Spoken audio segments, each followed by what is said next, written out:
श्री शिवाय नमस्तुभ्यम। राधे राधे मेरे प्यारे भाइयों बहनों, इस चैनल में आपका स्वागत है। आज द्वादशी के दिन मैं आपको सुनाने जा रहा हूँ एकादशी व्रत पारण की कथा। भाइयों, जैसे जिसे सुनने मात्र से आपको एकादशी व्रत के पूर्व फल की प्राप्ति होगी।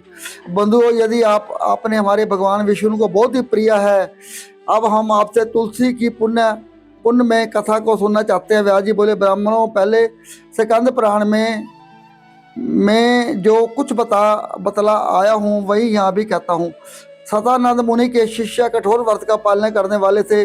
उन सब ने एक दिन अपने गुरु को प्रणाम करके परम पुण्य और हित की बात पूछी।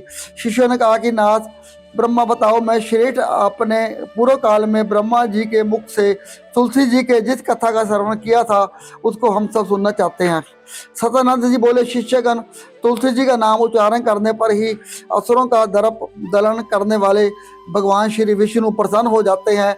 मनुष्य के पाप नष्ट हो जाते हैं, उन्हें अक्षय पुण्यों की प्राप्ति होती है, जिसके दर्शन मात्र से करोड़ों गोदान का फल प्राप्त होता है। उस तुलसी का पूजन और वंदन लोग क्यों ना करें। कलयुग में संसार में वह मनुष्य धन्य है जिनके घर में शालिग्राम शिला का पूजन संपन्न करने के लिए प्रतिदिन तुलसी का वृक्ष भूतल पर लहला आता रहता है। जो कलयुग में भगवान श्री केशव की पूजा के लिए पृथ्वी पर तुलसी का वृक्ष लगाते हैं, उन पर यदि यमराज अपने किंक सहित रुष्ट हो जाएं तो भी वे उनका क्या कर सकते हैं। तुलसी, तुम अमृत से उत्पन्न हुई हो और केशव को सदा प्रिय ही हो। कल्याणी में भगवान की पूजा के लिए तुम्हारे पत्तों को चुनता हूँ। तुम मेरे लिए वरदानी बनो। तुम्हारे श्री अंगों से उत्पन्न होने वाले पत्थरों और मस्तिष्कों द्वारा मैं सदा ही जिस प्रकार श्री हरि का पूजन कर सकूं वैसा उपाय करो। पवित्र अंगी तुलसी, तुम कली मल की नाश करने वाली हो। इस भाव के मंत्रों से जो तुलसी दलों को चुनकर उनसे भगवान वासुदेव का पूजन करता है, उसकी पूजा का करोड़ों गुना फल प्राप्त होता है। देवेश्वरी, बड़े बड़े देवता भी तुम्हारे प्रभाव का गायन करते हैं। मुनि, सिद्ध, गंधर्व, पताल निवासी, साक्षात नागराज, शेष संपूर्ण देवता भी तुम्हारे प्रभाव को नहीं जानते। केवल भगवान विष्णु ही तुम्हारी महिमा को पूर्ण रूप से जानते हैं। जिस समय क्षीर समुद्र के मंथन का उद्योग आरंभ हुआ था, उस समय श्री विष्णु के अनंत अंश से तुम्हारा प्रादुर्भाव हुआ था। पूर्व काल में श्री हरि ने तुम्हें अपने मस्तक पर धारण किया।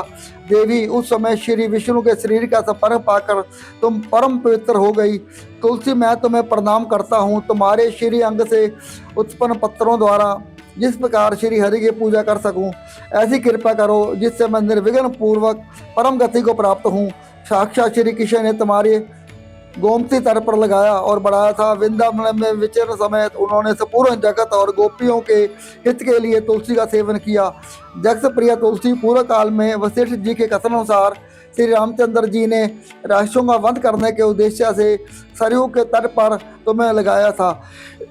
तुलसी देवी, मैं तुम्हें प्रणाम करता हूँ। श्री रामचंद्र जी से वियोग हो जाने पर अशोक वाटिका में रहते हुए जनक किशोरी सीता ने तुम्हारा ही ध्यान किया था, जिससे उन्हें पुनः अपने प्रीतम का समागम प्राप्त हुआ।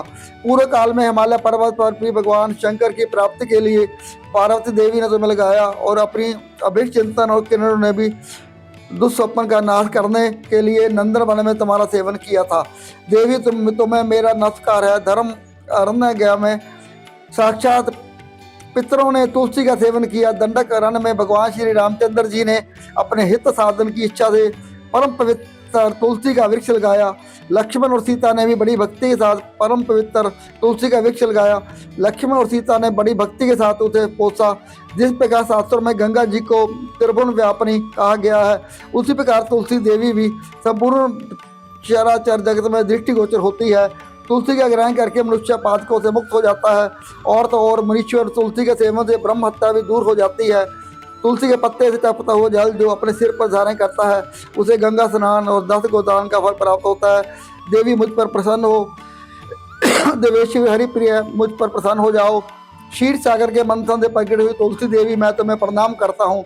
द्वादशी की रात्रि में जागरण करके जो तुलसी माँ की कथा को सुनता है, भगवान विष्णु उसके 32 अपराध क्षमा कर देते हैं। बाल्य अवस्था, कुमार अवस्था, जवानी, बुढ़ापे में जितने पाप किए जाते हैं वैसे तुलसी स्रोत के पार से नष्ट हो जाते हैं। तुलसी के स्रोत से संतुष्ट होकर भगवान सुख और अभुदय प्रदान करते हैं। जिस घर में तुलसी जी की कथा को सुना जाता है, पढ़ा जाता है, उसका कभी अशुभ नहीं होता और कैसा मंगल ही होता है। किंचित भी अमंगल नहीं होता, उसके लिए सदा सुख बना रहता है, वह घर परचों धन से भरा रहता है। तुलसी जी की कथा के सुनने से मनुष्य के हृदय में भगवान विष्णु के प्रति अविचल भक्ति होती है।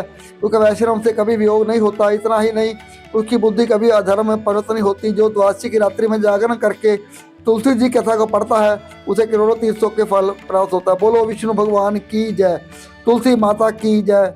राधे राधे। जय श्री कृष्ण बंधुओं। यदि आपको हमारी वीडियो पसंद आए तो इसे लाइक करें और शेयर करें और धन्यवाद। श्री शिवाय नमस्तुभ्यम।